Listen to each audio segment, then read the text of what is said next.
Ada seorang anak muda dulu dari Palestina, dia pergi, dia masuk ke Aceh.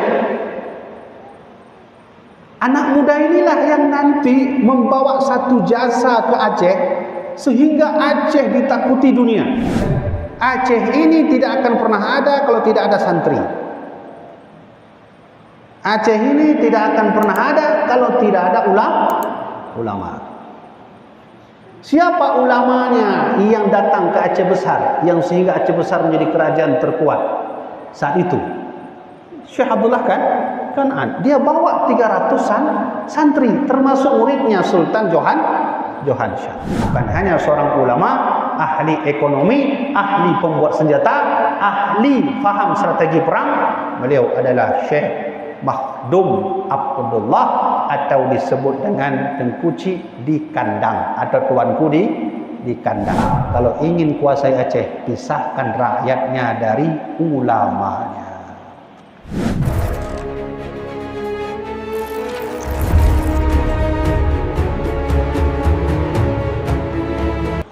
Bismillahirrahmanirrahim. Assalamualaikum warahmatullahi wabarakatuh. Alhamdulillah al-qadim la tahawuli, thumma assalatu wassalamu sarmada ala nabi khairi man qad wahada, wa alihi wa sahbihi zawil huda, man syubbihu bi anjumin fil ihtida. Asyhadu an la ilaha illallah wa anna muhammadar rasulullah. Amma ba'du. Kaum muslimin yang dirahmati Allah, ayah-ayah dan tuan, mama yang dan hormati, sebagai mukaddimah di kitanya, segala di kitanya kita mulai segala ihwal. Mari sama-sama kitanya bermulazamah dalam doa kitanya untuk bertahmid dan bersyukur kepada Allah Subhanahu wa taala atas segala nikmat yang kami beri pada kita yang memandung. Salawat dan salam kepada junjungan Sayyidina Maulana Muhammad sallallahu alaihi wasallam, kepada seluruh sahabat Nabi, keluarga Nabi, para alim ulama mutaqaddimin, ulama mutaakhirin. Salam ta'zim dan tuan kepada Imam Cik Masjid Al-Jihad, ya. Kepada seluruh BKN atau Ta'mirul Masjid, kepada mendung-mendung, gurai-gurai tuan dan tengku-tengku, ayah-ayah, mak-mak yang tuan hormati. Pada pertemuan kita malam yang berbahagianya, mungkin benar disebut oleh Tengku MC bahawa malamnya kita akan terdengar sama-sama kajian. Jadi dan kira malam yang berbahagianya, insya-Allah akan tuan sampaikan sih terkait kajian, tetapi lebih kepada historical atau kepada sejarah perkembangan Islam yang di Aceh, yang insya-Allah akan kita bahas khusus, yaitu para alim ulama yang berjuang mulai funhat indatu dengan hidup sampai nanti di era terakhir kerajaan Aceh Darussalam. Pekan sejarahnya di kita mulai, dan pekan dan tuan sampaikan malamnya terkait kajian sejarah. Yang pertama di Aceh sendiri, kajarun tat urung pegah bab sejarah Aceh. Kita hanya taruh bab sejarah lain, tapi untuk sejarah Aceh sendiri sudah jarang orang sampaikan. Yang kedua, salah satu nasihat yang gejo oleh Allah pada kita, terkadang-kadang bukan hanya melalui mau'izah, isi kajian ceramah, pidato, tapi juga Allah menegur kita melalui alunan-alunan sejarah. Maka oleh karena itu Allah pernah berfirman, afalam yahdilahum kam ahlakna min qablihim minal quruni yamshuna fi masakinihim. Ini ayat yang disebutnya ayat tentang sejarah. Allah berfirman, apakah mereka tak mau mengambil pelajaran bagaimana dulu kami menghancurkan umat-umat terdahulu.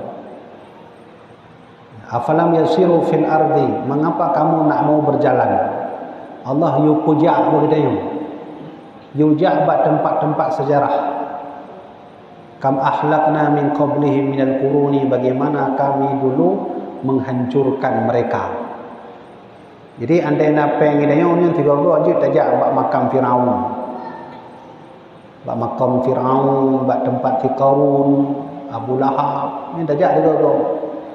Untuk pun kerana perintah Allah geyu bak adanya untuk jak kalian urang-urang yang dilihat pelaknat oleh Allah. Maka Allah menyinggung awalam yahdilahum, apa kamu tidak diberi hidayah bagaimana dulu kami mengazab umat-umat terdahulu.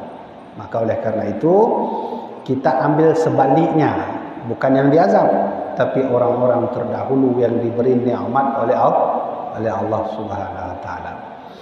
Maka lu nak izin terlebih dahulu karenanya kajian kita akan menggunakan bahasa Melayu. Nyokon bahasa Indonesia, bahasa Melayu. Sebab nang Indonesia gecok bahasanya dari bahasa Melayu. Dia begah bahasa Indonesia. Mana bahasa Indonesia balahi. Indonesia balahi menyo Aceh kat Rintan ka. Nah, jadi kita pakai bahasa Arab Melayu. Apa itu bahasa Arab Melayu? Yang ke orangnya yang pakai di Indonesia, bahasa Indonesia. Gitu. Jadi kita pakai bahasa itu. Insya-Allah mufhum kan? Hakibah mufhum, tapi nonton TV sinetron kan mufhum tu. Kalau berita bahasanya encik. Baik, tak lama saya ingin jelaskan sedikit. Nanti kita akan melihat bagaimana perjuangan para alim ulama Aceh dalam membuat Aceh ini menjadi wilayah terkuat nomor 4 di dunia. Tolong yang muda-muda didengarkan baik-baik. Yang tuha-tuha hana boleh. Yang muda-muda tolong didengarkan baik-baik karena kita mau menjelajah di era-era kesultanan untuk melihat bagaimana anak-anak muda dulu mengembangkan Islam di tanah Aulia, tanah Aceh. Nyo buat tempat drone tinggalnya ni di Aceh besar ini merupakan kerajaan dulu yang pernah terkuat di masanya. Nanti kita akan masuk ke daerah itu. Nah, oleh karenanya pihak Masjid Baro ya kirim baklun tuan pujudul, maka jawab judulnya adalah bagaimana ulama-ulama dulu berjuang membuat Aceh ini menjadi negeri kaya. Ulama dulu itu ketika berdakwah bukan hanya mendidik santrinya kuat agama, tapi santrinya bisa memegang pedang, santrinya bisa berperang, santrinya bisa membuat bom, santrinya bisa membuat senjata, santrinya bahkan ahli dalam bidang apapun, ahli astronomi, ahli farmasi. Nah, itu hebatnya orang dulu. Dan nanti di ujung akhir penjelasan kita akan ambil apa yang perlu kita ambil dari alunan sejarah yang pernah dulu diciptakan untuk kita terapkan kembali di Aceh ini. Nah, baik, kita mulai dari ulama yang hidup pada masa kerajaan Perlak. Jadi saya jelaskan dulu sedikit kerajaan-kerajaan dulu, umur-umurnya. Makanya menyana apapun tulis mengat tulis. Tapi kemana hana andai pi hina pi katelat hanam tanah ante bak sabuh masa na pegak dalam kajian lagi nyau dan jelaskan secara rinci bagaimana indatu dulu, ulama-ulama dulu, sultan-sultan membuat Aceh ini berjaya. Bahkan pernah ditakuti oleh Perancis. Bayangkan dulu, Aceh ditakuti oleh Perancis, Belanda, Inggris. Nanti kita jelaskan di era kerajaan Aceh Darussalam. Kerajaan pertama di Aceh ini, lo jelaskan kerajaan ini. Bantu urang drone terbayang. Tip-tip kerajaan nak ulama-ulama. Menggantau kerajaan, gantau ulama. Jadi penjelasan kita malam ini membahas ulamanya, tapi lo jelaskan nilai kerajaannya dulu. Kerajaan pertama di Aceh itu yang paling tua, yang Islam, bukan yang kafir. Yang Islam adalah kerajaan Perlak yang ada di Aceh Timur. Nanti bayangkan aja, bayangkan nilai kerajaan.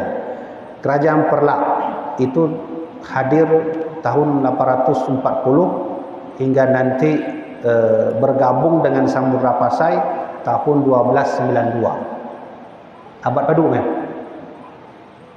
Berarti abad berapa tuh? Kalau udah 12 berarti abad 13, 840 Masehi, yaitu abad ke-9 sampai abad 13. Saat Perlak masuk ke Aceh, di daerah lain Jambi, Jawa, seluruh Sumatera itu belum lagi beragama Islam. Kita sudah Islam. Jadi lu jelaskan kerajaan ini. Baik-baik panjang tak baca. Sebab tanya untuk akan kita bahas ulamanya, bukan sultannya, ulamanya. Kerajaan Perlak itu tahun 840 berdiri di Aceh Timur. Sultan pertamanya adalah Said Abdul Aziz Shah bin Said Ali Al-Muqtabar, nomor 8 keturunan Sayyidina Maulana Muhammad sallallahu alaihi wasallam. Sultan pertama Aceh yang paling pertama adalah keturunan Sayyidina Maulana Muhammad sallallahu alaihi wasallam. Satu. Ketika kerajaan Perlak itu berdiri nanti, muncul kerajaan lain. Kerajaan Perlak masih ada. Masih ada kerajaan Perlak. Islam terus menyebar sampai ke Aceh Utara. Mulai dari Aceh Timur. Tapi bu ingat oleh drone, di Aceh besar sendiri sudah ada kerajaan Islam kecil. Sebab di Timur Tengah itu dari Mekah Madinah itu mereka berpencar menyebarkan Islam. Ada yang datang ke Aceh Timur, yaitu ayahnya Said Abdul Aziz Shah yang nanti jadi kerajaan Perlak. Ada nanti datang ke Banda Aceh. Burungnya paling nak ke Banda Aceh, kalau nak Banda Acehnya. Dulu terkenal itu dengan sebutan Kampung Pandi, kerajaan Kampung Pandi. Jadi lu pokok lagi yang urutan. Perlak, setelah Perlak itu baru bangun nanti kerajaan Kampung Pandi. Nya sabuh masa. Ketika kerajaan Kampung Pandi sudah ada, baru nanti di pertengahan itu muncul kerajaan Samudra Pasai. Tokoh yang menulis kerajaan Samudra Pasai itu yang hari ini masih kita bisa lihat riwayat manuskripnya adalah Imam Ibnu Battuta dalam kitab beliau bernama Kitabur Rihlah. Punya kena kalau urung Aceh jamun, Kiban Sultan beliau jamun, neblo kitabnya. Kitab Imam Ibnu Battuta namanya Kitabur Rihlah, halaman 630 sekian. Silakan baca, di sana ada judul Kami Bertemu dengan Sultan Sumatera yang Sangat Alim. Jadi Perlak, Kampung Pandi, Aceh besar sudah ada. Aceh besar sudah ada kerajaan kecil. Tapi belum berbentuk besar. Perlak, Kampung Pandi, Samudra Pasai, barulah kerajaan Aceh terlama, termegah, terkuat, yang viral di masanya, yaitu kerajaan Aceh Darussalam dengan sultannya adalah Sultan Ali Mughayat Shah. Semua melebur. Perlak, Kampung Pandi, Samudra Pasai melebur semuanya menjadi satu yang besar, yaitu kerajaan Aceh Darussalam pada abad 15 atau tepatnya tahun 14 sekian. Siapa yang menggabungkan kerajaan kecil itu? Termasuk beliau bernama Sultan Ali Mughayat Shah. Di mana kuburnya? Kuburnya ada di depan pendopo gubernur, di belakang perumahan TNI. Silahkan masuk dan ziarah, kirimkan Fatihah. Sudah enggak terbayang? Sudah terbayang kerajaannya? Baru kita bahas ulamanya. Terbayang kan? Belum bayangkan kerajaan ini. Itu memang kerajaan tertua Perlak, di miuknya Kampung Pandi, di miuknya Samudra Pasai, di miuknya dan baru kerajaan Aceh Darussalam 4. Menyana apa pun tulis, mangat tulis. Sudah. Sekarang mari kita lihat cuplikan-cuplikan perjuangan para alim ulama yang pernah membuat nama Aceh mendunia. Tentu ulamanya banyak, tapi kita tidak bahas semua, kita ambil yang viral. Siapa ulama yang hidup pada masa kerajaan Perlak yang viral? Yang mana maksudnya? Siapa yang ulama yang hidup pada masa kerajaan Kampung Pandai yang viral?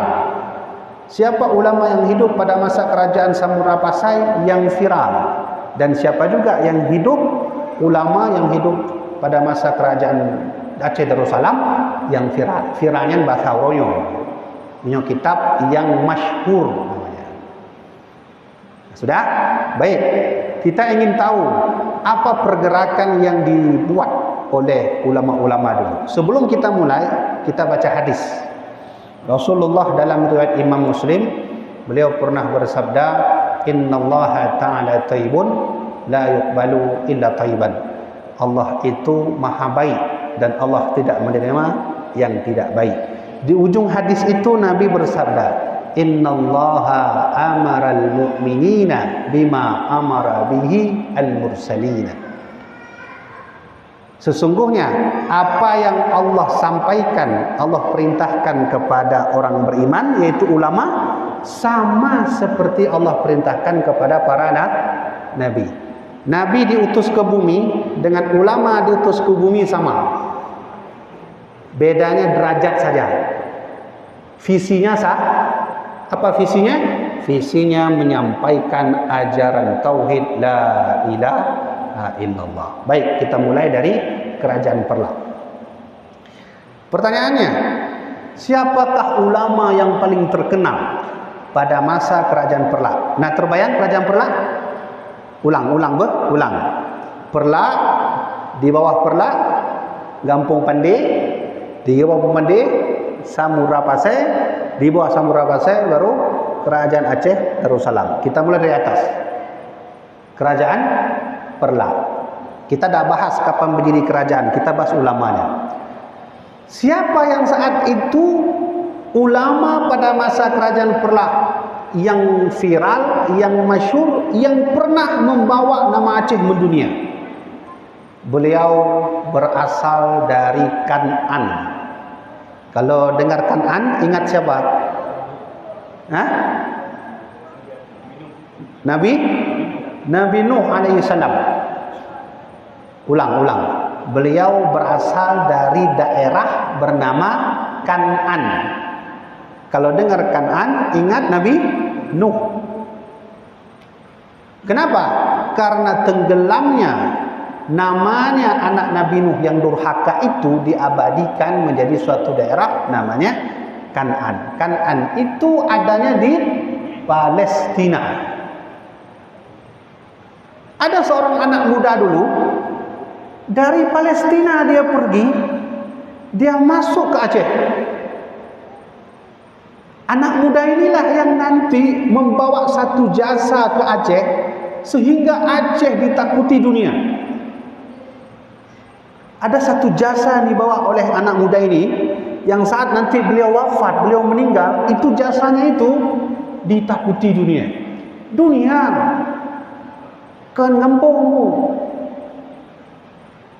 Oke, kita bahas siapa beliau itu. Beliau bernama Syekh Abdullah Kan'an. Tuan? Syekh Abdullah Kan'an. Yang anak muda, anak tolong teringat, yang ketua anak boleh. Tolong yang anak muda lanjutkan perjuangan ini. Namanya adalah Syekh Abdullah Kan'an. Atau urang Aceh Raya kun Syekh Lam Peneun atau Lam Peneun. Di mana kuburnya? Di Kecamatan Darul Imarah, masuk Kampung Oleh Susu, ya, Kabupaten Aceh Besar.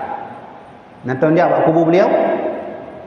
Nanti kita pergi sama-sama. Lupakan Abu Imum tiba. Jak kedih ziarah. Nyan ulama drone, walaupun asalnya Palestina, itu beliau sangat jasa di Aceh Besar. Okey. Namanya Syekh Abdullah Kan'an. Dari Palestina gejak dia berangkat menuju ke Aceh, tepatnya di Aceh Timur, yaitu kerajaan Perlak. Sampai di Perlak, karena beliau sudah alim, beliau ngaji lagi. Beliau ngaji lagi di Dayah, nama dayahnya Dayah Zawiyah Cotkala. Nanti tengok. Coba pergi ke Aceh Timur, tu masih ada tu. Sekarang tak ada lagi Dayah. Universitas Cotkala. Orang Palestina dari kampung Kan'an, tempat lahirnya Imam Syafi'i, pergi beliau ke Aceh, nuntut ilmu lagi di Aceh, tepatnya di Zawiyah Cotkala. Urang jaman ke Zawiyah, orangnya urang ke Dayah. Jadi Dayah itulah berasal dari Zawiyah. Mana salah nampu, nam salah. Mampak pak beda Dayah, je kun Dayah, nam salah sih. Zawiyah Cotkala. Sampai di sana, lun cerita becut sejarah beliau datang ke Aceh. Sampai ke Dayah Cotkala, beliau masuk, beliau belajar, dan sehingga menjadi pemimpin Dayah Cotkala. Dan punya murid hebat. Ada satu murid beliau yang hebat, namanya Sultan Johan Shah. Itulah yang nanti menjadi Sultan pertama kerajaan Gampung Pandi. Siapa namanya itu? Sultan Johan Shah. Ingat. Itu nanti yang akan Gampung Pandi itu lebih dahulu ada sebelum ada Sultan Johan. Ini luruskan sejarah. Gampung Pandi itu sudah lama ada. Sultan Johan Shah belum ada. Tapi kenapa beliau pertama? Karena Gampung Pandi jadi kerajaan. Dulu itu wilayah, belum kerajaan. Saat menjadi kerajaan, itulah Sultan pertama, murid dari Syekh Abdullah Kan'an. Siapa namanya?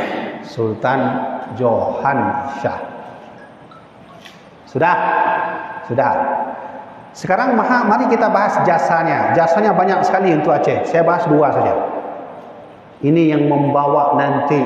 Yang pertama, jasanya yang akan membuat dunia takut dengan Aceh. Yang kedua, jasanya adalah membuat Aceh ini harum namanya. Oke, kita bahas yang pertama. Ketika Aceh besar, hari ini, dulu tidak ada Aceh besar. Tepatnya adanya kekacauan terjadi di Indrapurwa.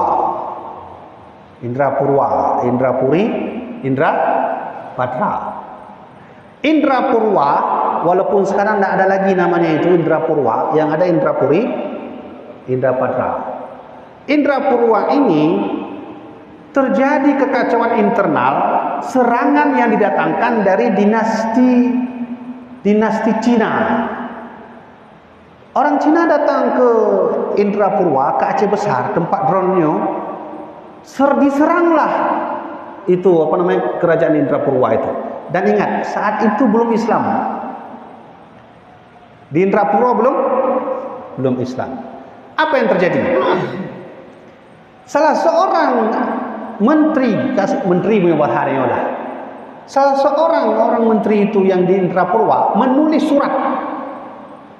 Saat itu Indrapuri sudah mendengar terngiang-ngiang nama Islam ada di Aceh Timur. Sudah tahu tuh, sana sudah hadir kerajaan besar. Tulis surat kirim ke Aceh Timur, minta bantuan. Tolong kami di Indrapurwa Aceh besar sedang diserang Cina. Tolong kami. Nah, itu sebab. Ketika surat itu sampai ke Sultan Kerajaan Perlak, dibaca, diutuslah Syekh Abdullah Kan'an beserta 300 santri. Nah, ini perlu diingat baik-baik. Aceh ini tidak akan pernah ada kalau tidak ada santri. Aceh ini tidak akan pernah ada kalau tidak ada ulama. Siapa ulamanya yang datang ke Aceh besar, yang sehingga Aceh besar menjadi kerajaan terkuat saat itu? Syekh Abdullah Kan'an. Dia bawa 300 santri, termasuk muridnya Sultan Johan Shah. Yang hebatnya santri Dayak Cot Galangan kon malembak kita bendang dulu. Dulu Dayak Cot Galai itu dididik bukan hanya malim kita. Dididik cara pegang senjata, dididik cara berperang, dididik cara membidik musuh.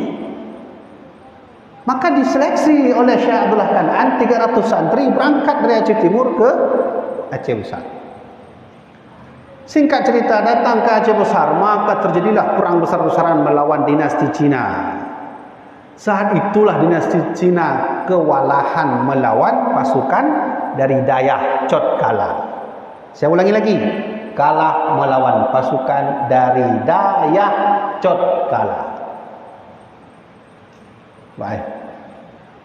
Coba jangan pernah hina-hina orang Dayak. Orang Dayak kalau ada apa-apa besok mereka lah turun lagi. Itu yang paling ada perlu luar negeri. Jangan pernah meremehkan sarung kami. Sarung inilah yang akan melambangkan perjuangan kami ke depan. Kan gitu. Luruskan lucu. Tebak lainnya udah urungkan ke ulama. Ya, sudah. Sampai ke Aceh Besar terjadi perang besar-besaran. Alhasil Indra Purwa seluruh penduduknya masuk Islam. Syekh Abdullah Kan'an dimintai oleh orang-orang Aceh Besar untuk jangan balik lagi ke Aceh Timur. Beliau tetap. Maka beliau dapat tanah di Ulai Susu. Ulai Susu nampak kan? Dapat tanah buat dayah di Ulai Susu Darul Imarah. Disitulah beliau mengajar. Disitulah akhirnya nanti beliau wafat. Sampai hari ini kita masih bisa lihat kuburan Syekh Abdullah Kan'an. Cobalah pergi sekali. Ayahanda ulun tuan almarhum Abu Yamimuddin selalu pergi ke Syekh Abdullah Kan'an. Dulu waktu kami pergi itu di makam Syekh Abdullah Kan'an itu ada pohon besar. Sekarang tak ada lagi itu. Almarhum Abu Yah itu sering duduk di situ. Abu Yah ulun tuan galak tajak kubur dulu. Suka pergi ke kuburan. Nah, duduk situ beliau baca Fatihah, duduk. Itu dia. Inilah ulama yang bernama Syekh Abdullah Kan'an. Ini jasa pertama. Yang kedua, jasa yang nanti Syekh Abdullah Kan'an bawa, yang akhirnya menjadi cikal bakal di mana ekonomi kerajaan Aceh terkuat, terhebat di dunia. Jasa Syekh Abdullah Kan'an. Apa yang beliau bawa? Beliau bawa lada dari Palestina. Lada. Ketika Syekh Abdullah Kan'an membawa lada, dia tanamlah di Aceh Besar. Lada inilah yang nanti pada abad ke-17 Inggris itu mati-matian datang ke Aceh beli lada dengan emas. Inggris, Perancis mati-matian datang ke sini untuk beli lada dari Aceh dengan emas. Lada yang macam mana? Bukan dengan duit kertas tu. Inggris, apa lagi itu? Perancis. Coba baca sejarah itu. Ada seorang laksamana, namanya Laksamana Agustin de Belliu. Itu orang Perancis itu. Dia lihat langsung Aceh. Dia datang ke masa Sultan Iskandar Muda. Nyoba hal dia cukup tahayu misalnya. Itu Agustin de Belliu. Datang ke Museum Aceh, masuk ke gedung Museum Aceh, nyo pintu. Masuk Museum Aceh, belok kiri, langsung naik gedung ke lantai 2, gedung Belanda. Masuk, bayar tiket, naik ke lantai 2, langsung arahkan kepala sebelah kanan. Tertera surat Sultan Iskandar Muda untuk Ratu Elizabeth yang ada di Inggris. Apa kata Sultan Iskandar Muda? Negeri kami kaya bukan karena emas, negeri kami kaya dengan lada dan tumbuh-tumbuhan kami. Silahkan datang lihat saja. Inggris bertukuk lutut mengharap lada Aceh. Perancis bertukuk lutut meminta lada Aceh. Ini yang membuat Belanda menyerang Aceh. Kenapa? Belanda tahu bahwa maritim Aceh, strategi Aceh, tumbuh-tumbuhan melebihi terbaik di dunia. Salah satu lah lada. Lonjok bukti, yang paling hangat bukti. Berkat lada Aceh, Saya diberi izin oleh Allah Subhanahu wa taala, hakikat kuasa Allah menduk. Kami menerima ceramah di Belanda. Kami mendapat undangan ceramah di Norwegia, termasuk di Denmark. Ketika kami datang, kami beri ceramah itu, kami minta di mana museum Belanda yang kami ingin lihat arsip Aceh. Maka gemailah kamu oleh orang Aceh yang tinggal di Denmark, termasuk di Norwegia. Maka lonjak langsung Belanda, langsung. Ketika saya masuk ke Belanda itu, ke museum Bronbeck itu, hal pertama kali yang saya lihat adalah senjata meriam dari Aceh yang panjangnya dari sini sampai situ. Cikalon. Senjata meriam panjangnya dari situ sampai ke sini. Itu dibuat dari besi. Besinya setebal ini. Dibayangkan. Besi setebal ini, pelurunya setebal ini. Ditulislah meriam itu namanya meriam lada si cupak. Lada si cupak. Si cupak nama dulu. Bahasa ada si cupaknya ubahnya. Si cupak ya. Itu meriam itu yang disimpan oleh Belanda sampai hari ini, itu dibeli dengan lada. Dengan lada. Bayangkan meriam yang panjang sampai di sini dari sana ujungnya, bukan dengan duit, bukan dengan emas, meladai belau berarti menghaitat lada Aceh ini. Itu yang membuat orang dulu takut dengan Aceh. Maka dibuatlah konflik internal. Nanti kita bahas di ujung. Kita bahas di ujung kalau sempat waktu. Sudah. Kita tidak lama di Kerajaan Perlak. Kita akan turun lagi ke Kerajaan Kampung Pandi.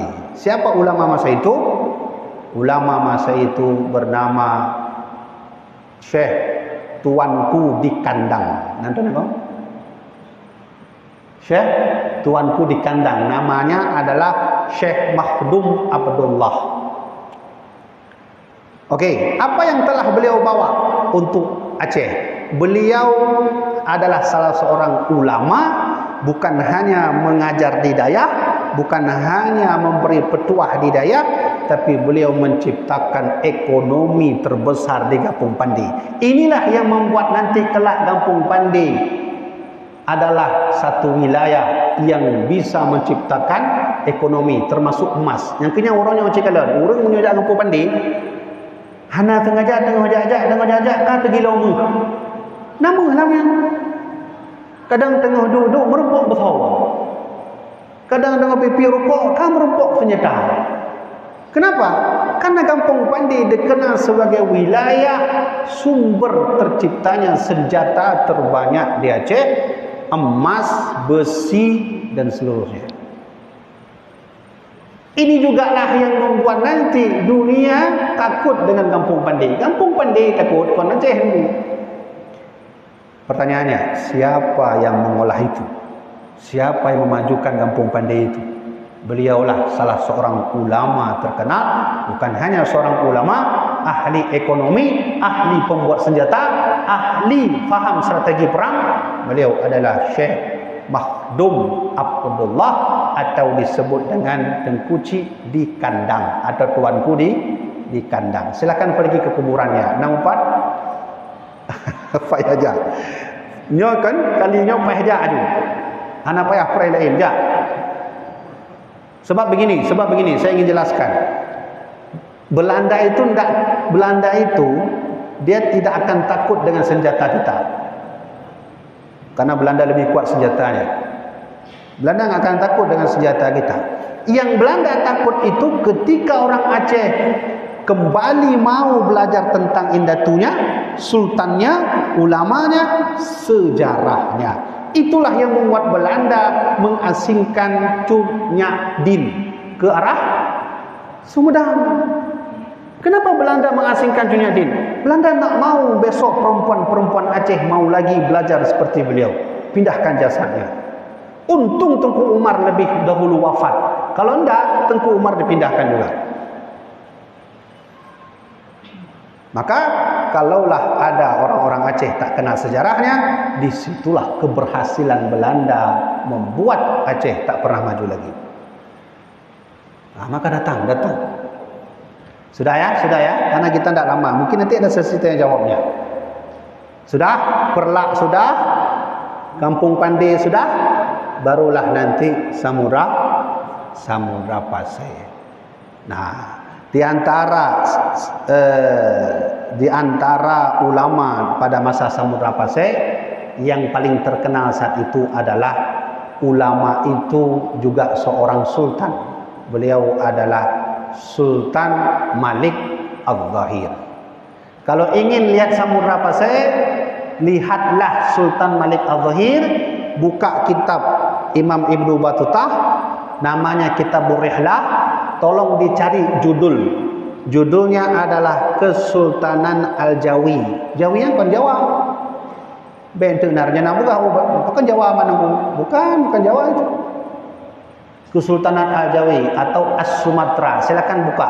Di sana Imam Ibnu Battutah pernah bertemu dengan seorang ulama dan juga Sultan Aceh yang terkenal, namanya adalah Sultan Malik Al-Zahir. Apa kata beliau?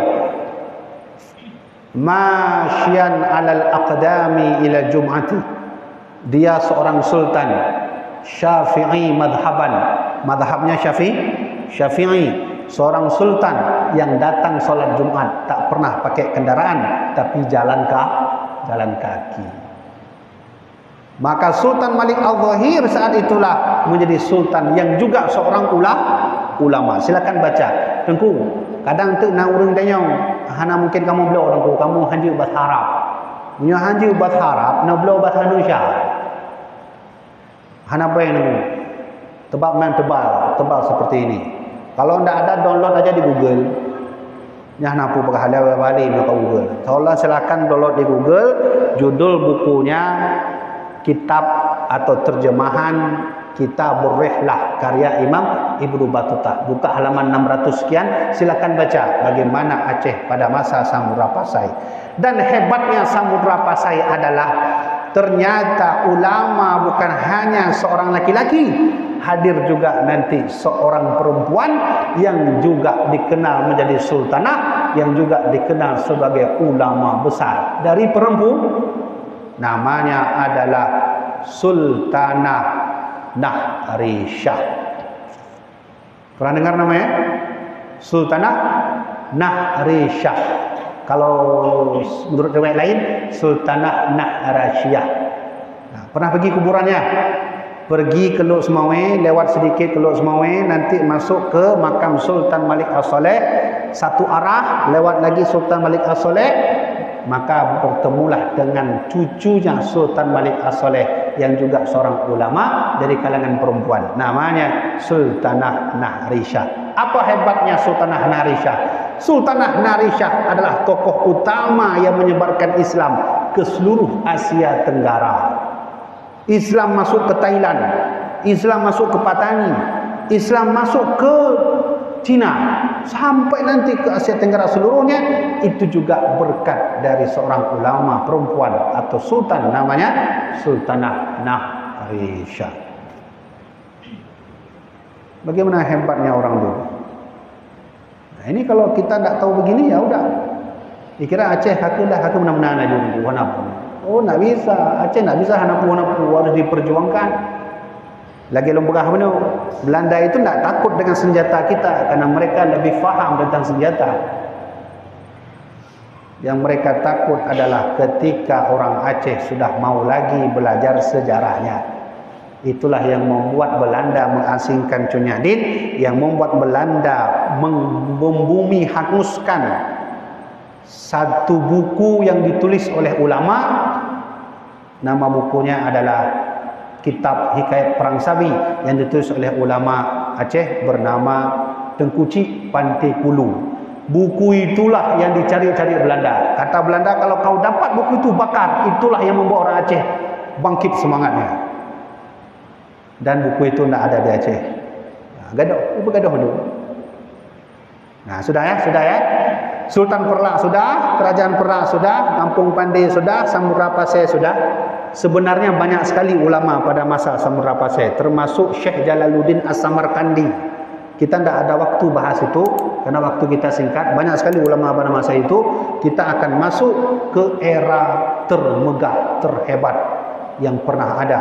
Disinilah Allah tunjukkan kepada orang Aceh bagaimana Allah pernah membuat masa keemasan di tanah Aceh ini. Inilah yang disebut dengan kerajaan Aceh Darussalam. Ketika Perlak berdiri, itu hanya di wilayah Aceh Timur. Ketika Kampung Pandai berdiri, hanya berada di wilayah Banda Aceh. Ketika Samudra Pasir berdiri, maka hanya ada di Aceh Utara. Ketika kerajaan Lamuri berdiri, hanya ada di Aceh Besar. Ketika kerajaan Lamno berdiri, itu hanya di daerah Lamno. Tapi ketika itulah hadir kerajaan lebih besar lagi, gabungan dari seluruh kerajaan kecil menjadi besar. Inilah yang disebut dengan kerajaan Aceh Darussalam. Siapa tokoh penggabungnya? Siapa yang menggabungkan kerajaan kecilnya? Beliau bernama Sultan Ali Mughayat Shah yang hidup pada abad ke-16 atau tepatnya pada tahun 14 sekian sebelum Iskandar Muda. Ya, Sultan Ali Mughayat Shah. Di mana kuburnya? Dah ulang 3 kali. Kena jawab kubur beliau, datang ke depan pendopo gubernur, di belakang perumahan TNI, masuk ke dalam, lihat langsung kuburan nomor 3. Itu terpampang itu salah seorang tokoh terkenal yang membawa Aceh pernah mendunia. Aceh pernah besar pada masanya, Sultan Ali Mughayat Shah. Sultan Ali Mughayat Shah nanti turunannya, keturunannya, anak cucunya menghadirkan salah seorang sultan yang lebih hebat dari kakek-kakeknya, yang lebih megah daripada kakeknya. Beliau bernama Syekh Sulaiman Mukuta Alam. Nan asli nama lahir lainnya adalah Sultan Iskandar Muda. Darah Sultan Iskandar Muda itulah yang nanti sampai ke Sultan Ali Mughayat Shah. Bagaimana urutannya? Sultan Iskandar Muda bin Sultan Mansur Shah bin Sultan Abdul Jalil bin Sultan Riayat Shah Al-Qahar bin Sultan Ali Mughayat Shah. Berarti indah tu nama padu. Sultan Iskandar Muda ayahnya Sultan Mansur Shah. Ayah Sultan Mansur Shah Sultan Abdul Jalil. Ayah Sultan Abdul Jalil Sultan Alaiddin Riayat Shah.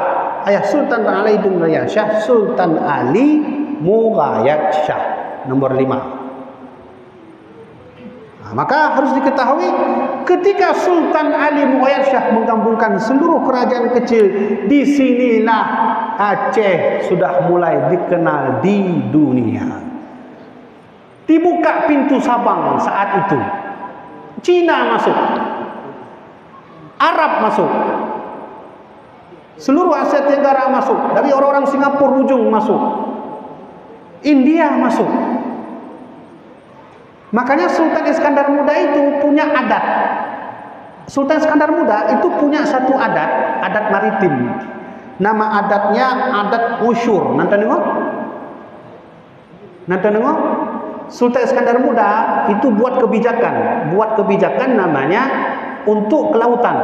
Menyobat harinya khusus untuk dinas kelautan. Nama adatnya adalah adat usyur. Adat usyur itu Sultan Iskandar Muda menerima kedatangan tamu dari luar negeri pakai kapal itu 10% untuk Aceh.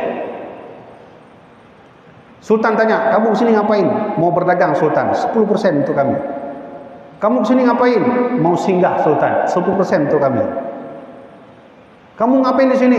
Kami sedang terjadi bencana besar, kami tidak bisa lanjutkan, tidak ada 10%, silahkan masuk. Itu namanya adat usyur. Silakan buka manuskrip Aceh, nama manuskripnya Qanun Mukuta Alam. Di situ ditulis. Sudah. Kerajaan yang paling termegah yang pernah Allah membawa nama Aceh mendunia namanya Kerajaan Aceh Darussalam. Kerajaan Aceh Darussalam ada 4. Pertama, yaitu pada era Saidul Mukammil, Sultan Ali Mughayat Shah. Kedua, pada era Sultan Iskandar Muda. Ketiga, pada era Sultanah Empat Ratu. Yang keempat, era Tengku Umar, Cun Nyak Din, Cun Nyak Mutia. Jadi kerajaan Aceh Darussalam terbagi 4 periode. Periode pertama Sultan Ali Muayyad Shah dan Sultan Alauddin Saidul Mukammil. Kenal Alauddin Saidul Mukammil? Iskandar Muda itu punya ibu Sultan Iskandar Muda, yaitu Sultan Saidul Mukammil. Saidul Mukammil punya cucu namanya Tengkuci Pantai Gelima. Tengkuci Pantai Gelima itu silsilah sampai ke atas keturunan Sayyiduna Maulana Muhammad dari Sayyid Ibrahim. Kalau begitu, Saidul Mukammil itu bukan hanya sultan dan ulama, tapi keturunan Sayyiduna Maulana. Maka jangan pernah menghina para habaib, para sayyid. Ada 3 pondasi Aceh ini bisa berdiri. Pertama, habaib. Kedua, ketiga, santri. Makanya menyuna urung Aceh ya kena urungnya lebah penasinya. Nyan kan urung Aceh asli tu yakin aja nyan kan Acehnya. Tubuh macam Aceh mau ulai ka ulai Yahudi ya. Sudah kan? Jadi 4 periode. 4 periode. Kita bahas secara singkat saja. Ulamanya saja.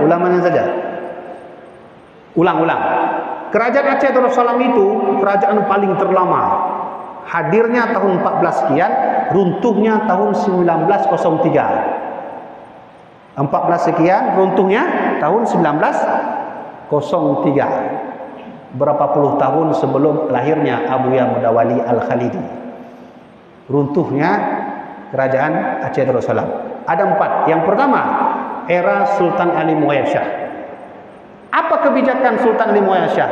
Menyodron kalau nuronyo na bendera kerajaan Aceh, bendera kerajaan Aceh gimana bentuk? Bintang bulan, na pudung yo kan? Itu yang buat Sultan Ali Muayyad Shah. Itu yang buat. Dan alhamdulillah Allah mengizinkan kami untuk lihat langsung satu bendera yang berdarah-darah yang disimpan oleh Belanda di Museum Berenberg. Alhamdulillah kami lihat langsung panjang benderanya dari sana sampai ke sini. Dan ditulis dalam bahasa Belanda, bahasa Inggris. Yang kamu baca bahasa Inggris. Bahasa Belanda apa yang formnya? Waktu kami baca bahasa Inggris itulah ternyata ditulis-tulis ini adalah bendera yang kami ambil dari pejuang Aceh yang masih ada bekas darah-darahnya. Maka kami lihat langsung ternyata memang ada titik-titik darah pejuang Aceh disimpan dalam lemari khusus oleh pihak Belanda. Itu tidak ada di Aceh. Begitu hebatnya orang Belanda. Untung ada Belanda. Kalau ada Belanda udahlah tidak ada lagi kita. Kadang-kadang payah tak terima nasi bawa ya walaupun bidajah dia mungkin. Kemana? Okey, siapa ulama pada masa itu? 4 periode. Pertama, Sultan Saidul Mukammil dengan Sultan Ali Muayyad Shah. Ulama yang terkenal masa itu adalah salah seorang penyair terhebat di Aceh. Ulama, penyair dan seorang wali Allah terkenal bernama Syekh Hamzah Fansuri. Pada masa siapa hidup? Pada masa Saidul Mukammil. Kerajaan apa namanya? Kerajaan Aceh Darussalam. Wali, tokoh, ulama, penyair. Nah, bayangkan tuh lengkap dah tuh. Tengku, di mana kamu bisa baca buku Hamzah Fansuri? Silakan buka Google, tulis syair perahu Hamzah Fansuri. Silakan buka. Saya ada hafal satu kalimat Hamzah Fansuri. Lunafai karena menarik. Kata beliau, kenalilah dirimu hai anak dagang, di balik papan engkau terlentang. Dengan siapa engkau berteman, kelak engkau akan bertemu dengan gelap yang berkepanjangan. Ya, bahasa beliau. Beliau ingin beri nasihat bahawa kelak engkau akan mati tidur di balik papan dan terlentang di dalamnya. Saat itu kau tiada teman dan saat itulah engkau akan mengalami kegelapan yang berkepanjangan. Ya, benar. Itu bahasa beliau itu. Alhamdulillah saya sudah terjemahkan syair perahu itu. Kali leun surah, kali leun tulis mendung syairnya, leun surah mendung. Halamannya nak banyak, sekitar 20 halaman. Kali dan jelaskan sebanyak 380 halaman. InsyaAllah nak lama lagi kitab itu akan terbit. Judulnya adalah Meraih Ma'rifatullah, karya Syekh Hamzah Fansuri. Tengku, apakah Syekh Hamzah Fansuri itu seorang wali Allah? Iya. Mana kitabnya bisa kami baca? Silakan buka situs Leiden, tulis di Google Aceh Books, tulis Hamzah Fansuri, nanti akan ditampilkan satu kitab karya beliau bernama Zinatul Muwahhidin. Ada satu lagi kitab beliau namanya Syarabul Ashikin. Ada lagi kitab beliau namanya Al-Muntahidun. Itu karya seorang wali Allah yang isinya jangan dibaca karena itu tingkat tinggi. Itu kalau membaca anong fung dari poh 12 lu baca poh le anong fung. Ana dengar dong penasaran. Maka tutup, saya tutup. Saya nak faham itu. Besar sekali. Nah, itulah ulama yang hidup pada masa era pertama Kerajaan Aceh Darussalam. Siapa lagi yang tokoh terkenal pada masa itu? Seorang perempuan pertama dunia, ahli perang di atas laut. Seorang laksamana, diakui oleh almarhum Abu Yahamka, seorang ahli sejarah. Diakui oleh sejarawan seluruh Indonesia, Asia Tenggara. Perempuan pertama dunia yang menjadi laksamana, yang bisa memegang pedang membunuh musuh-musuhnya adalah Laksamana Kemala Hayati, atau disebut dengan Laksamana Hayati. Pada masa siapa hidup? Sultan Saidul Mukammil. Siapa Sultan Saidul Mukammil? Kakek Sultan Iskandar Muda dari pihak ibu. Nah, itu dia itu. Sudah habis, selesai. Turun ke bawah lagi. Di sinilah puncak terjadi masa keemasan Kerajaan Aceh, yaitu periode kedua yang dipimpin oleh seorang anak muda, umurnya 14 tahun, diangkat menjadi sultan pada hari Rabu pada tanggal 28 Rabiul Akhir tahun 1607. Umurnya 14 tahun, seorang ulama lulusan Dayah. Nah, ini ya. Itu Laksamana Hayati dari mana? Laksamana Hayati itu perempuan tokoh pertama itu dari Dayah. Nama Dayah beliau dulu Baitul Maqdis. Santriwati. Dia itu dikenal, dua orang pasukan Belanda di atas kapal dengan tebasan parangnya itu, pedangnya, mati musuh itu. Perempuan. Yang tapi lo buka kan, jangan menghina santri. Kelak suatu saat Aceh ini terganggu, santri juga yang akan turun. Benar bu? Makanya anak kurang lu dong udah bu badaya. Sebodoh-bodohnya kita di daya, ada ilmu yang didapatkan dalam hati. Sebodoh-bodohnya bukan di daya, ada kejahatan yang tertanam dalam hati. Beda dia. Ruang lingkupnya berbeda. Sudah panjang tak gede. Sudah kan? Muncul seorang anak muda umur 14 tahun. Beliau bernama Sulaiman. Ngaji di Dayah Tengkucik di Ribe. Ada orang Pidi sini. Mana orang Pidi? Coba tunjukkan mana orang Pidi. Saya sudah pergi itu ke makam Tengkucik di Ribe. Tengkucik di Ribe itu guru anak kecil ini yang nanti menjadi sultan yang membawa nama Aceh mendunia. Seorang santri, ulama. Beliau bernama Syekh Sulaiman Mukuta'alam, atau nanti ketika jadi sultan tahun 1607 menjadi nama Sultan Al-Imam Al-Adil Iskandar Muda Mukuta'alam. Nama aslinya Sulaiman, nama lainnya Iskandar Muda. Kalau orang tanya, Tengku dari mana Tengku Sulaiman? Dari sebuah manuskrip yang ditulis oleh Bustadus Salatin. Dalam kitab Bustadus Salatin ditulis oleh Syekh Nuruddin Araniri.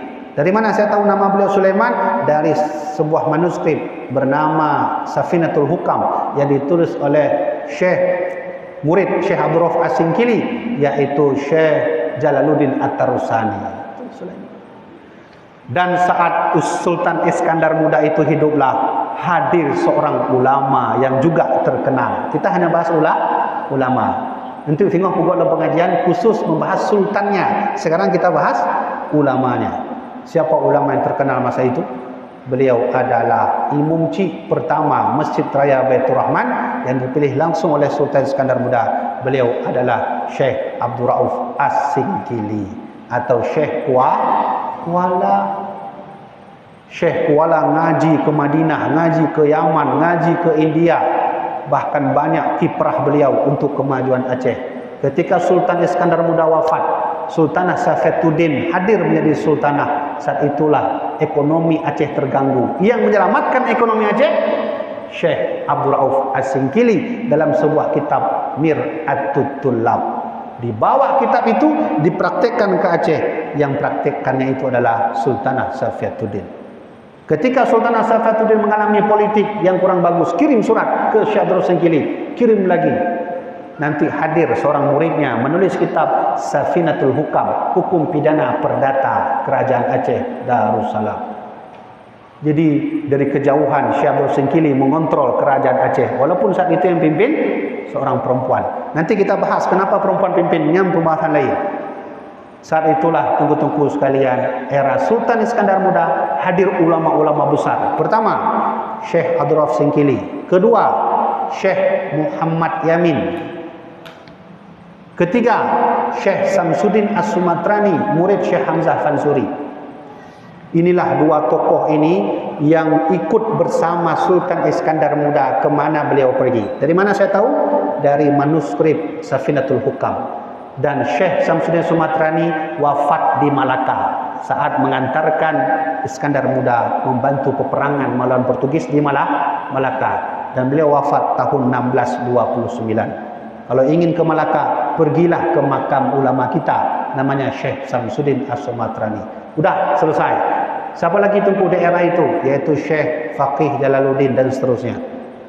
Era yang ketiga, inilah era di mana nanti hidupnya Tengku Umar Cunyadin. Oh, mohon maaf, hidupnya Tengku Cik Tanuh Abai. Di atasnya lagi Tengku Cik Pantai Gelima. Ada lagi nanti Tengku Cik Pantai Kulu. Itu ulama-ulama terkenal semua itu. Hadir ulama besar Aceh besar. Dari acara itu namanya Syekh Abbas bin Muhammad. Dari tempat rononyo, tempat ron tinggalnya yang rendahi dan tu juga mati Ini Aceh besar ini era kerajaan Aceh Darussalam pada abad ke-19 hadir ulama besar. Salah seorang terkenal adalah Tengku Cik Kuta Karang, nama aslinya Syekh Abbas bin Muhammad. Waktu PD diserang Belanda, itu ketua peperangan ke Tengku Cik Kuta Karang. Dan hebatnya Tengku Cik Kuta Karang, selain ulama, tokoh, ahli siasat perang, ahli farmasi. Ulama, ahli farmasi. Mana kitabnya kefarmasian beliau? Beliau tulis kitab tentang pengobatan. Nama kitabnya Kitabur Rahmah Fit Tib. Obat sakit telinga, sakit mata, sakit pulangan. Macam-macam sakit nainan tu. Ilun nang tiga tempu tunjuk kitabnya bak urang tengah anak mit karena yang jadual di kaji pegahaba tapi hanjit long pegahaba. Saya kasih kitab itu oleh salah seorang tengku yang ada di Pantai Raja di PD. Dia ambil kitab itu, dia praktek.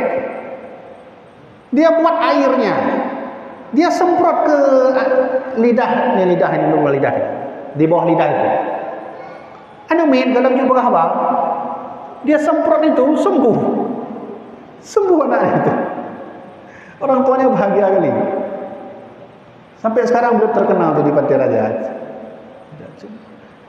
Jadi andai pun kita yang sakit, ukuran hana payah aja rumah sakit. Karena ulama yang kebuat uban tu dia, tinggal pejuh tu.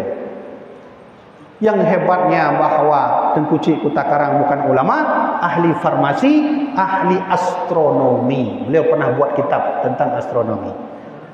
Sudah habis.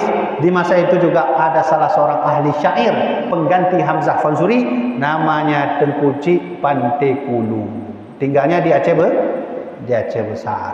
Banyak ulama Aceh besar, Tengku Cik Tanuh Abai, Tengku Cik Kuta Karang, Tengku Cik Pantai Kulu, banyak. Sudah selesai, barulah kita masuk era terakhir, era di mana kerajaan Aceh Darussalam mengalami kehancuran dan mengalami keruntuhan seruntuh-runtuhnya. Kapan dimulai? Tepatnya pada tahun 1873 ketika Belanda masuk ke tanah Aceh. Disitulah Indatu kita berperang habis-habisan. Belanda masuk ke Aceh, ingin menguasai ekonomi Aceh, ingin menguasai lada Aceh, ingin menguasai sesuatu hal tentang Aceh. 1873 datanglah Jenderal Kohler menyerang Aceh. Turunlah saat itu Indatu kita menyerang Belanda yang pasukannya 500, mati di depan Masjid Raya. Kalau ke Masjid Raya silakan pergi ke Monumen Kohler. Datang ke sana lihat sendiri. Lalu datang lagi agresi Belanda kedua yang dipimpin oleh seorang jenderal juga, membawa pasukan 1000 orang menyerang Aceh. Pun Belanda gagal Belanda melawan Aceh. Kenapa tidak? Tengku Umar ada di depan. Siapa itu? Tengku Umar di depan. Ada satu lagi nama beliau itu, yang suami pertama, Tengku Ibrahim Lamnga. Nanti tengok Lamnga, Tengku Ibrahim Lamnga, Tengku Umar masuk maju ke depan. Agresi Belanda kedua gagal. Masuk lagi agresi Belanda ketiga, Masjid Raya dibakar. Pada dasarnya Belanda masuk pertama, agresi kedua itu Masjid Raya Hananiyah, keitut lewatnya dulu. Di situ marah orang Aceh, maka diseranglah. Agresi Belanda ketiga gagal. Tapi Belanda tidak mau gagal lagi, maka Belanda mempelajari bagaimana cara menyerang Aceh, maka diutuslah 2 orang, salah satunya Sunok Horgonya, yang kedua De Ving. Siapa namanya? De Ving.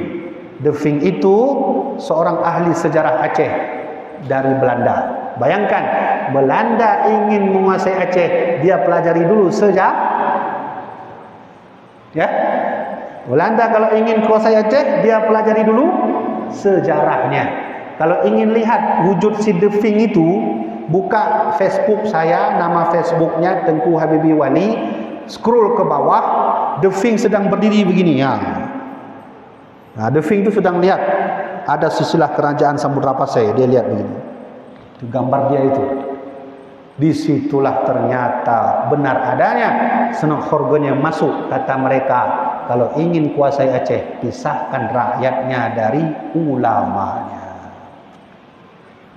Kalau ingin menguasai Aceh, kata Sunok Horgonya, pisahkan rakyatnya dari ulamanya. Disitulah kekuatan mereka. Saat pernyataan itu dikeluarkan, terjadilah perang besar-besaran yang ada di Pidi. Saat itulah Tengku Cik Ditiro wafat. Perang itu besar di Pidi. Di Aceh besar tidak terlalu besar, karena sebab kekuatan kita masih kuat. Di sana itu yang kewalahan orang. Maka saat itulah mereka membuat pernyataan, dan alhasil seterusnya ulama-ulama di masa itu wafat. Siapa?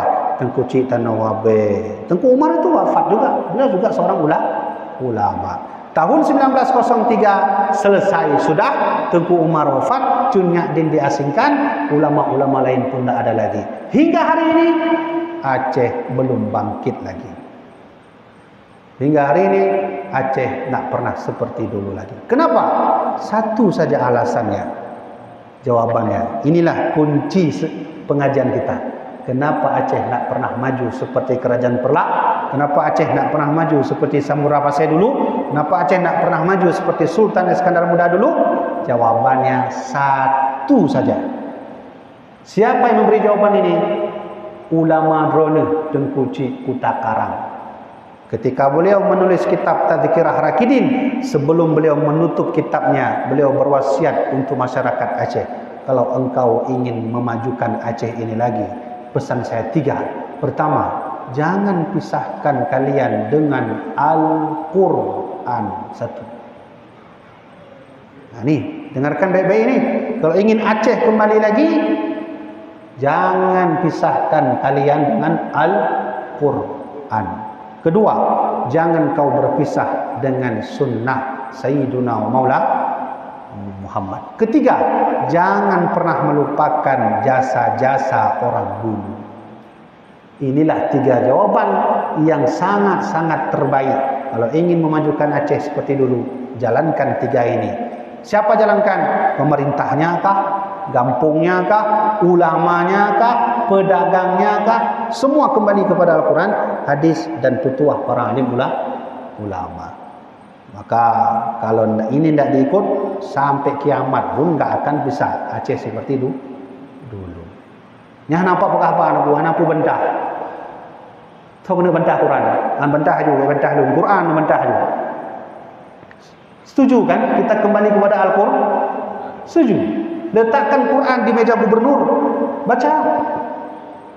Letakkan Quran di meja wakil gubernur, bupati, silakan baca. Gaji, buku imum, mukim, baca. Jalankan itu. Kalau tidak cukup, kurang keterangannya, baca sunnah Nabi. Kalau tidak cukup juga, baca pengalaman sultan-sultan ulama dulu untuk memajukan Aceh. Selesai. Punya lagi yang Bandung dan yang bergerak, insyaAllah maju Aceh seperti dulu lagi. Coba saya pakai kata kunci sikit saja. Kalau bisa kita buka pintu Sabang itu, kalau kita bisa buka itu satu saja, buka pintu Sabang, yakinlah bahwa di dunia wilayah maritim terkenal dan terkaya adalah Aceh. Coba dengarkan baik-baik. Ini peta dunia, ini laut, ini Aceh. Cina itu ke sini masuk, India itu ke sini, Cina dari sini, India ke sini, Timur Tengah ke sini, Singapura ke sini. Jutaan miliar orang itu datang ke ujung Aceh. Kalau ini bisa dibuka, yakin Aceh akan menjadi negeri maritim terkuat, termahal, termegah di dunia. Tapi itu dikunci, tidak buka lagi. Bagaimana cara membukanya? Gimana cara bukanya? Dengan emosi? Tidak bisa. Cara buka itu dengan Al-Quran, dengan sunnah Nabi, dengan wasiat para sultan dan ulama. Jadi jamaah dirahmati Allah, selesai sudah tahun 1903, Aceh Darussalam runtuh sampai hari ini tak terbangun-bangun lagi. Maka oleh karena itu, inilah sedikit cuplikan sejarah perjuangan para alim ulama. Bedanya satu saja.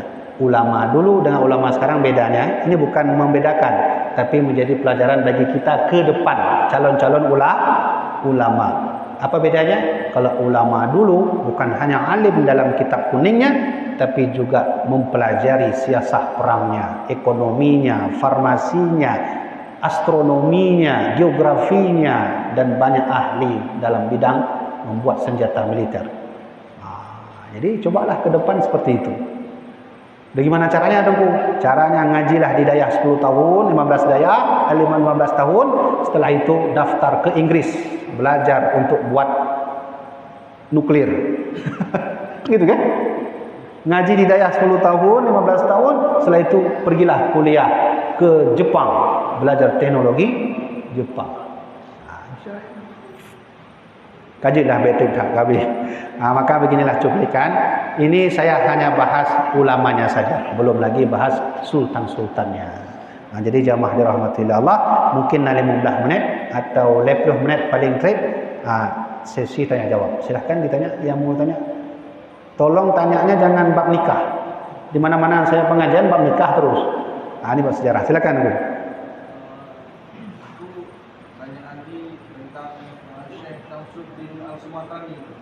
Kemudian mungkin di periode itu dari kita mengenal Syekh Hamzah, kemudian sudah belum murid dari Syekh Hamzah Al-Fadhili. Ini sebuah kitab kemudian itu syair ikan tongkol yang mungkin terkenal. Apakah Ibu bisa jelaskan syair ikan tongkol tentang syair itu? Betul. Baik, jadi yang pertama, apakah sehidup semasa Syekh Samsudin Sumatrani dengan Hamzah Fansuri? Itu hidup semasa. Urutannya gini, Hamzah Fansuri dulu. Hamzah Fansuri ini sebelum wafat, itu beliau hidup semasa dengan Sultan Iskandar Muda. Ini Hamzah Fansuri. Makanya punya apa pun tulis kan? Dia tak tulis. Hamzah Fansuri dengan Saidul Mukamil satu masa. Walau demikian Sultan Iskandar Muda sudah ada, tapi masih kecil. Barulah wafat Hamzah Fansuri, hadir muridnya. Yang muridnya inilah satu masa dengan Sultan Iskandar Muda, satu masa dengan Syekh Abdul Rauf Singkili, satu masa dengan Syekh Nuruddin Araniri. Nah itu Syekh Samsudin Sumatrani. Bedanya Samsudin As-Sumatrani menganut faham wahdatus syuhud, sedangkan Hamzah Fansuri wahdatul wujud. Itu pun lain nanti pembahasannya. Itu nanti kita ambil pembahasan itu khusus. Nah, adapun syair ikan tongkol itu yang kena urang zaman buat dia pogat syair tauhid. Judulnya aneh-aneh niku. Ikan tongkol, burung merpati. Syair burung merpati, syair perahu. Saya tidak pernah baca itu syair ikan tongkol. Tapi yang saya sedang fokus sekarang adalah dua ulama, Hamzah Fansuri dengan Syekh Abdul Rauf As-Singkili, dua ulama. Sebab lah nanti boleh dia punya mendung damong kan? Ilun fokus dua. Punya sultan dan tiro dengan fokus yaitu Sultan Iskandar Muda. Jadi dengan pokok penelitian ledro. Sultan Iskandar Muda, beliau siapa, lahir di mana, masa kecil di mana, jabatannya apa, jasanya apa. Kemudian Syekh Abdul Rauf As-Singkili, yang kelih Hamzah Fansuri. Punya Samsudin Sumatrani kalau taknya. Begitulah cara orang dulu buat syair. Jadi mengibaratkan tauhid seperti perahu. Maka Tengku Syekh Samsudin Sumatrani gitu juga mengibaratkan tauhid dengan seperti ikan tong. Jadi lo macam, lo macam. Lain nah. Yang nak buat online silakan, dia silakan dia online. Punya anak kabeh nunggu wallahu a'lam juga dah wali. Nah kan? Sambil nunggu pertanyaan yang ingin saya sampaikan juga adalah dari seluruh wilayah-wilayah di Aceh, di Aceh besar yang banyak sultannya. Di Aceh besar banyak ulamanya. Tapi sungguh disayang dan mirisnya, ya, silakan. Ya. Nama Aceh itu Kobukan, negro Aceh ataupun bangsa Aceh itu panjang pun di bangsa Aceh. Nama Aceh dah. Ya. Dan Kobukan dah. Get. Yang fondat Buhnan Aceh no adalah Sultan Ali Muayyad Shah. Ketika fun kepugat kerajaan Aceh Darussalam. Benar. Menyo jamun hana long, mentang Samudra Pasir, mentang Perla, kerajaan Pidir, kerajaan Lemnau, Lemna Aceh. Jadi yang fun pokok Acehnya adalah Sultan Ali Muayyad Shah. Jadi oleh Belanda geken tanyo Aceh dengan Aceh. Adapun musuna orang tanya tengku betul itu Acehnya Arab, Cina, pulau Eropah, Hindustan, wallahu alam. Bisa jadi kan? Tapi nan Aceh pertama kali Sultan Ali Muayyad Shah. Jadi ada sekitar 7 kebijakan Sultan Ali Muayyad Shah selain bendera alam pudeng termasuk Aceh. Jadi Sultan Ali Muayyad Shah. Pergilah ke makam beliau, kirimkan Fatihah. Perlu itu. Sudah, lain ada. Silakan. Tentang kanun buta alam. Ya. Kita nak bina manuskrip punya yang ingin belajar, kalau ingin belajar tentang kanun buta alam itu tepat ada manuskrip. Monyo kanun buta alam yang asli nya hana 4 li, yang asli tak tahu. Monyo yang asli tapi disyarah oleh Tengku Cik di milik disyarah yang asli hana, tapi yang disyarah hana di Museum Profesor Ali Hashimi. Nejak betul bak Museum Profesor Hashimi yang tu bak rumah sakit Fakinah. Dalam Pro Fakinah dari Nau kan ke Tepang, Belahui. Itu ada. Tapi aslinya tidak ada. Tapi yang hebatnya semua yang asli Belanda disimpan di Belanda. Di mana disimpan? Di Museum Leiden. Bayangkan orang Belanda. Saya salut sama orang Belanda. Begini, ini pelajaran sedikit. Jadi waktu ke Belanda itu ada salah satu Sultan Aceh meninggal di Belanda. Namanya Sultan Abdul Hamid. Bukan Sultan Abdul Hamid Turki. Turki kan Aceh Sultan Abdul Hamid. Di Aceh itu punya sultan juga, Sultan Abdul Hamid yang hidup tahun 15 sekian. Itu kuburnya di Belanda, di dalam gereja. Yang hebatnya Belanda dijaga kubur itu sampai hari ini. Menyo pakai logikanya untuk penjagaannya agama apa beda. Urang berbeda. Mendeh kan tik mentang nak urang deh. Kamu nak tahu? Belanda kalau benci kita sampai hari ini misalnya, itu untuk apa disimpan Sultan Abdul Hamid di gereja itu? Dibuang aja. Hubungan keluarga agama apa beda. Tapi dijaga. Kenapa dijaga? Karena Belanda dengan Aceh pada abad ke-16 itu masih baik hubungannya. Belanda masih baik. Yang hebatnya Sultan Abdul Hamid ketika datang ke Belanda itu dijaga ketat, dihadiri oleh 24 komunitas seluruh Eropa. Teken, sama saya ada itu teken aslinya itu. Dan lambang-lambang bendera yang menyambut Sultan Abdul Hamid. Bendera komunitas. Oh, cukup tanggah macam ni. Jadi saya tanya sama orang Aceh yang tinggal di Belanda, itu gimana itu? Ya, dulu itu pernah terbakar gerejanya, tapi dibangun lagi sama kubur-kuburnya dipugar. Orang Belanda memugar kubur orang Aceh. Orang kita mengubur, dihilangkan kuburnya. Saya mau bilang itu tadi, sedikit lagi sebelum ada bapak bertanya. Kita di Aceh banyak sekali kuburan makbarah ulama, tapi sayang nak kemahnya kon mendung. Banyak juga orang menggali kuburnya, dibuat rumah di atasnya. Saya pernah lihat langsung itu. Nah, begitulah.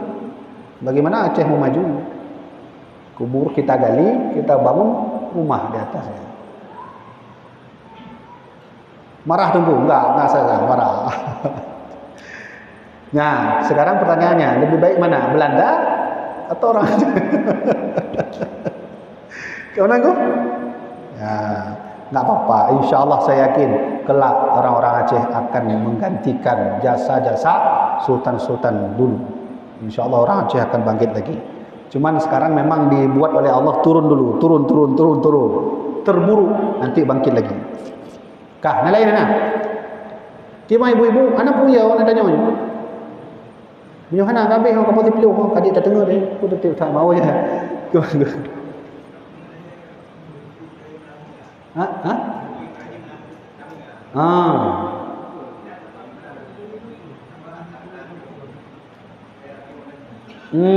Kak. Memang lamnganya ingat don na leboh tempat lamnganya. Termasuk lamnga yang arah jauh Kurung Raya. Dan citna dan dengar lamnga, ini nak cit lamnga. Nah kan? Oh kuburan ini. Ilun hantar lepas lah bak kuburan Tengku Cik Ibrahim Lamnga. Tinggal tu tanya-tanya bak urang Lamnga ini dipat yang betul tempat lahir beliau. Hana nampak. Sebab Lamnga lah leboh. Tapi lah nak tak fokus kena, ini nak fokus ledrohnya le. Karena orang penting mendung, maka Iskandar Muda, Syekh Abdul Husain Kili dan Hamzah Fansuri. Dia dengan fokusnya. Insya-Allah ke dong buat museum berjalan. Ini rencana dia, museum berjalan kan, bulung-bulung museum tak puduk bak warung kopi. Sebab dina orang Aceh habis batai warung kopi. Gimana cara? Museumnya tu tak gelar, puduk mentang dua orang. Orang je kopi kan. Oh, ternyata Iskandar Muda orang asli Aceh. Mesti guna contoh. Kaju dah nampu. Leh tak buka dua orang, tak gulung dah, kami orang kopi lain. Lalu guna jarak. Curhat lucu. Jadi lah nafum yang Ibrahim Langanya pukul lamnga pukul lamnga di Kurung Raya, dalam lamnga lain. Leboh sang lu buah. Yang tabuh tu kata tu. Tapi Ibrahim Lamnga ini adalah suami pertama Cut Nyak Din. Suami kedua Cut Nyak Din, Tengku Umar. Kenapa ada suami pertama, suami kedua? Dulu itu wajar orang banyak istri sebab sedang berperang. Ibrahim Lamnga, Tengku Ibrahim Lamnga itu pernah berwasiat kalau engkau nanti melihat aku wafat tertusuk oleh pedang musuh, maka aku berikan wasiat, engkau menikahlah dengan sahabatku bernama Tengku Umar. Kata Cunya Din, tidak mau. Tidak mau bisa menikah. Anak apa-apalah tidak mau. Ternyata betullah firasat Tengku Ibrahim, maka beliau tertembak oleh pasukan musuh Belanda. Saat itulah Tengku Umar menawarkan diri karena sudah memberi wasiat. Untuk apa Tengku Umar menikah dengan Cunya Din? Agar Cunya Din bisa dipegang, dibawa, lari kalau terjadi penyerangan musuh. Beda ke framing berondong. Cunya Din suka sama berondong. Ini framing jahat ini. Ya kan? Tengku Umar itu menikah hanya bisa mengangkat beliau kalau terjadi apa-apa. Coba lihat orang yang sudah genting begitu, syariatnya tetap dijaga. Kita tidak genting, syariat tidak jaga-jaga.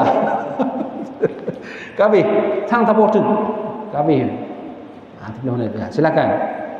Di saat masa kerajaan Iskandar Muda pernah membangun hubungan dengan Turki Utsmani. Bagaimana awal mula pembangunan hubungan diplomatik? Itulah lahirnya nanti meriam lada si cupak itu. Itu di mana belinya itu? Di Turki. Sultan Iskandar Muda dengan Turki Utsmani itu dekat sekali. Dengan Turki Utsmani dekat. Kenapa dekat? Ketika Sultan Iskandar Muda tahun 1629 menyerang Portugis di Malaka, itu pasukan Turki ada di dalam. Pasukan Turki itu hadir. Termasuk nanti ada hubungan Kerajaan Aceh Darussalam, walaupun bukan pada masa Sultan Iskandar Muda, punya hubungan membuat senjata besar-besaran. Yang buat Turki, duitnya lada. Cukup dahi lada dia mau. Geblok senjata Turki dengan lada. Jadi erat dulu, erat. Erat Turki Utsmani dengan Sultan Iskandar Muda atau dengan sultan-sultan dari Kerajaan Aceh Darussalam. Itulah sebabnya kenapa bendera kita sama dengan bendera Turki. Bedanya kita ada pedang di bawah. Gitu caranya. Ya. Nantilah di lain waktu kita bahas khusus bagaimana jejak perjalanan perjuangan para sultan-sultan Aceh. Punya-punya ulama. Sudah ya? Habis ber? Nanti kita bertemu lagi. Sebelum saya tutup, saya ingin beri nasihat, bukan nasihat saya, tapi nasihat dari sejarah panjang perjalanan tadi. Kesimpulan saya jelaskan tadi dari panjang Perlak sampai ke bawah. Pertama, saya ingin memberitahu bahawa yakinlah dan ketahuilah Aceh tak akan pernah ada kalau tidak ada ulama. Buktinya sudah banyak, tidak usah ulang lagi, capek.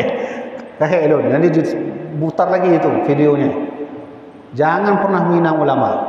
Kalau tidak ada ulama, sungguh Aceh tidak akan pernah ada. Kedua, wasiatnya adalah para habaib dan sayyid itu juga menjadi cikal bakalnya berdiri Aceh Darussalam. Jangan pernah menghina habaib. Ketiga, santri yang hari ini sedang berjuang untuk membela agama juga jangan kau pernah hina, baik santri atau santriwati, sebab mereka lah juga yang memperjuangkan Aceh ini. Itu wasiat ketiga. Yang keempat, yang paling penting, kalau ingin mengembalikan Aceh ini kembali, ambil langsung perintah Allah sebagai aturannya. Siapa yang ingin bantah kalau kita ingin kembali kepada Quran? Jangan ikut bahasa saya, jangan ikut bahasa manusia, kembali kepada Al-Quran. Ekonominya Quran, politiknya Quran, sosialnya Quran, uangnya Quran, pendidikannya Quran, mauidahnya Quran, siasat perangnya Quran, sejarahnya Quran. Kembali. Baru setelah itu sunnah Nabi. Baru setelah itu pesan-pesan indatu. Sebagai penutup, saya kasih sedikit wasiat Syekh Abdul Rauf As-Singkili kepada semua jemaah. Kata Syekh Abdul Rauf As-Singkili dalam kitab Tanbihul Mashi, beliau pernah berpesan, falam yas'aka ayyuhal murid illa bittiba'ir rasul. Kata Syekh Abdul Rauf As-Singkili dalam bahasa Arab, dalam kitabnya, falam yas'aka ayyuhal murid, kau tak akan pernah sukses hidup di dunia ini, wahai orang-orang yang mencari agama Allah, kau tak akan pernah sukses hidup di dunia ini illa bittiba'ir rasul, kecuali engkau mengikut ajaran Rasulullah. Fakhudh ma'ataka bihi minal aqwali wal af'ali. Kalau engkau ingin mengikut perintah Nabi, caranya kau ambil sabdanya, kau ambil wasiatnya, kau ambil tingkah lakunya, kau amalkan semua itu. Batinan wa zahiran, kau tanamkan sunnah Nabi dalam hatimu, kau tanamkan sunnah Nabi dalam tubuhmu. Tanju ma'as salihin was sadiqin. Kalau kau sudah seperti itu, kau kelak akan bersama orang-orang soleh, orang-orang yang jujur. Itu pesan Syekh Abdul Rauf As-Singkili dalam kitab Tanbihul Masyi. Kitab itu sudah saya terjemahkan. Kalau ingin beli, tidak ada malam ini, tinggal pesan aja. Sudah saya terjemahkan. Baca sendiri kitab beliau. Maka jamaah dirahmati oleh Allah, sekianlah dulu. Paling ini jamaah online kan? Sayang juga jamaah online tu. Udahlah, tak apalah. Lain kali aja kita tanya jawab. Lain kali aja. InsyaAllah di lain waktu kita akan jelaskan sejarah lagi, tapi di sisi lain, yaitu era kesultanan. Baik, sampai sini saja. Mudah-mudahan bermanfaat. Wallahu a'lam bissawab. Sallallahu ala Sayyidina Muhammad. Sallallahu alaihi wasallam.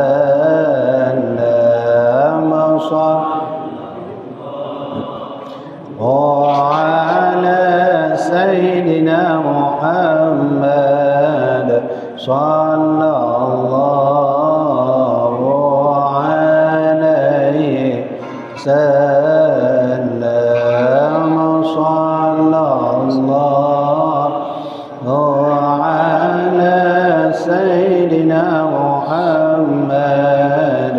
Ya Rabbi salli alaihi wasallim.